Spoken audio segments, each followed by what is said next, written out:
Hello? The new year hasn't started off very well. The tragic events in the Kherson region have really cast a shadow over it.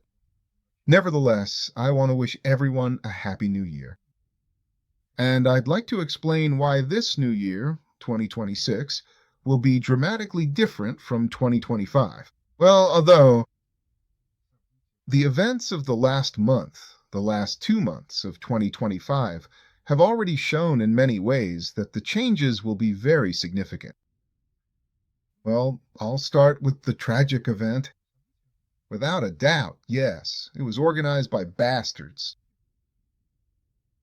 Bastards of the Banderite kind and all sorts of others, since there was intelligence involved and much more.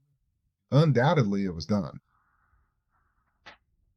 by the allies of the Banderite regime in Kiev. But the question arises, why did they do this right now, specifically on New Year's? That is, not during Putin's address, not during some other events. Why exactly now? And now I'll try to explain that. The significant and pivotal moments of 2025 from the unique perspective of specifically the model of the world economy and accordingly world politics was the rise to power of Donald Trump, who demonstrated that within the old MAGA worldview, make America great again, in other words, let's make America great again, it doesn't actually work, at least with MAGA itself. Trump started having problems. Why? Well, you would think, right? Because Donald Trump ultimately failed to fully restore, indeed, American industry. He couldn't do it in his first term, and it started failing in the second as well. Why? Well, I explained this a long time ago, more than 10 years back, that it's simply impossible as long as the global dollar system exists. For a very simple reason. The global dollar system relies on emission, and the injection of this emission happens through the financial system itself. For this reason, profit, even if it's of an emission nature, is always higher there than in the real sector. That's why all the money gets drained from the real sector into the financial sector, period. That's it. So, for this reason, without destroying the global dollar system, nothing will work. During his first term, this idea didn't even cross Trump's mind to voice this logic. And today, in general, I think it has already come to him. The only question is how to voice it. And so this summer, the American elite discussed the topic of a new economic strategy, an energy superpower. I won't get into the details of this discussion or this particular model right now, but as Professor Evstafiev was the first to correctly point out, an energy superpower is incompatible with the global dollar system, simply because in the global dollar system, it's an empire, and in an empire, there are close allies. Distant allies, not quite allies, minor enemies, major enemies, and so on. Let me remind you how complex the gradation was in the United States of America, in this sense. NATO allies, our closest and most trusted allies who are not formal NATO members, and so on and so forth. So if we are talking about this particular situation, then in an energy superpower, there are clients. They're all equal, and everyone has to pay up instead of expecting the empire to support them. That's the key point. So, moving on. The national security doctrine. Again, this has already been discussed a lot, so I won't repeat it, but basically this whole logic is laid out there. The European Union is definitely not an ally, more like an enemy. For a simple reason, because it's used to the US giving it money, both directly and indirectly through access to American markets, and even more indirectly through Fed ECB swap lines. And, well, the Bank of England, too. Again, let's not get into the details. It's not essential. And from the very beginning, I suspected that this plan, it's not really feasible for a whole bunch of different reasons.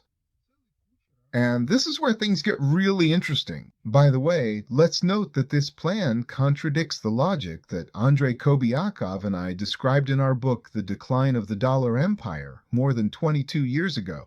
In currency zones, the head of the central state of the currency zone is, in their own right, an energy superpower, as well as a military superpower, and so on. And there can't be any other superpower there. Now, the most interesting part. Back in December, Trump already introduced two new geopolitical constructs, concepts that contradict. The plan of an energy superpower. This is the C5 concept, or C5, and this is the concept of a neutral zone in Europe. Why? Because C5 means currency zones, in Japan separately, then the USA, Russia, India, and China. These are all currency zones. In Japan, I repeat once again, it's separate. We've discussed this before, so I won't repeat myself now. What is the neutral zone in Europe? It's the border between the American currency zone, the dollar zone, and the Russian one. By the way, I'd like to point out that on December 31st, the United States is lifting sanctions from the Russian-Serbian oil company. And now take a look at this. If Trump has a plan A, becoming an energy superpower, which involves him dismantling the global dollar system, then plan B emerges from under it. The division of the world into currency zones. By the way, from an economic standpoint, plan B is much more natural because, as I've already said, I can't even imagine how to implement plan A. But as a battering ram against the global dollar system, it's an excellent mechanism. Unlike dividing the world into currency zones, which is hard to pull off right now. By the way, that's actually a good thing. You can see it clearly. I'd like to point out that the entire elite of global political science is silent on these Trump concepts, just up to this very moment. I've tried to bring up this topic in different places. Everyone stays silent, like communists during an interrogation, and it's the same picture in the West. And it's clear why. Because all modern geopolitical science, just like economic science, is thoroughly liberal. In other words, it's centered upon and structured in accordance with the Bretton Woods dollar system, which was established after World War II, serving as the foundation for the global financial system. And if they start saying anything that contradicts this model, where are they going to get their bread and butter? By the way, this is a very reliable sign that shows who the serious people are and who are, well, I don't even know what to call them. Yeah, these aren't, well, they're basically hired hands. I can't even call them managers because the vast majority don't measure up to that. They don't earn, they just spend the propaganda budget. The word propagandist fits them best. That's a pretty clear-cut criteria. People who haven't discussed the collapse of the global dollar system for 25 years and still don't discuss it from a political perspective today, they're not experts, not professionals, not scholars. They're propagandists, just doing their job. So there's no point in listening to them. They have nothing to offer except the same old. They won't go beyond their usual propaganda narratives. And now let's get back to the tragedy that happened on New Year's Eve. The thing is, you shouldn't think of those people who are directly or indirectly beneficiaries of this very Bretton Woods dollar system as idiots. It's the propagandists who are idiots because they're forbidden to think. By the way, medically speaking, they might not actually be idiots. They're just not allowed to think, let alone to speak. But these demiurges, they're allowed to think, and that's exactly what they do all the time. And they understand perfectly well and are acutely aware of what's happening right now in their immediate surroundings and the broader global context, especially in terms of the profound and far-reaching influence the entire world, with its complex dynamics and interconnected systems, has on their daily lives, their future prospects, and their overall well-being. Their feeding trough. Let's be honest, they're the beneficiaries of this system. And for that reason, they understand that the only way to somehow stay afloat is to sell themselves to the rest of the world. Maybe not as the main players, but at least as part of the new elite system in exchange for security guarantees.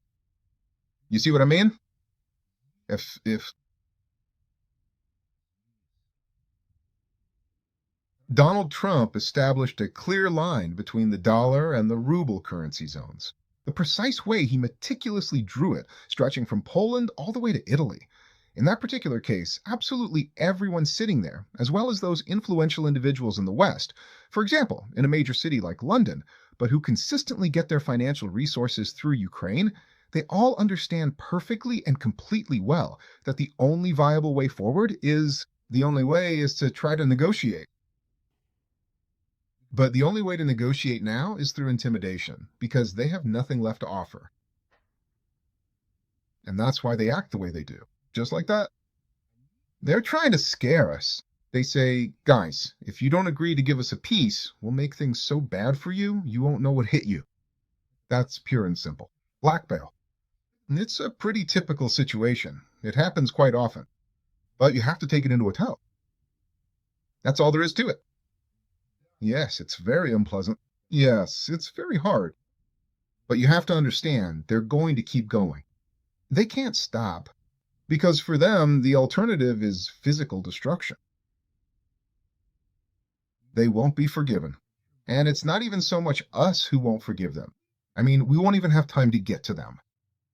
Because their own people, all these mercenaries too, and the propagandists, the militants, and the rest, when they suddenly realize they've been set up and basically sent to the slaughter, they won't forgive it. So, in short, the understanding that it's not Trump's plan that's going to be implemented, but Plan B. Gives very serious grounds to believe that we won't recognize our world at the border of 1926 to 1927 because the original Bretton Woods structure still hasn't been completely destroyed. And it's already clear that the one they came up with back in the summer of 1925, which was supposed to replace it, Plan A, the energy superpower, won't help anymore either. And accordingly, by the way, we also need to be ready. It's no secret that the Bretton Woods networks, both the London and Washington ones, are very strong here. I would even say not so much the Washington one as the New York one. They're very influential here. And we'll have to do something about them too. And they will also start shouting about a bloody regime, about tyrants. But what did we do to deserve that? All we did was steal, and you're killing us. The fact that they were financing terrorist attacks, murders, and so on, that wasn't us, that was them. So, in short, 2026 is going to be a tough year. We need to understand that, strategically, we've reached the point of our takeoff. By our, I mean Russia. But tactically, a lot of people are going to have some serious problems. So basically, we need to be ready for that.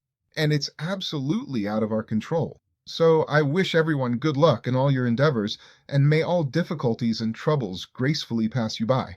However, it is crucial to always bear in mind and remember that even though we are now able to clearly perceive the bright, illuminating light at the very end of this long and winding tunnel, there's still a lot of numerous challenging and arduous steps still lying ahead on our path. Thank you. Thank you for your attention. Happy New Year!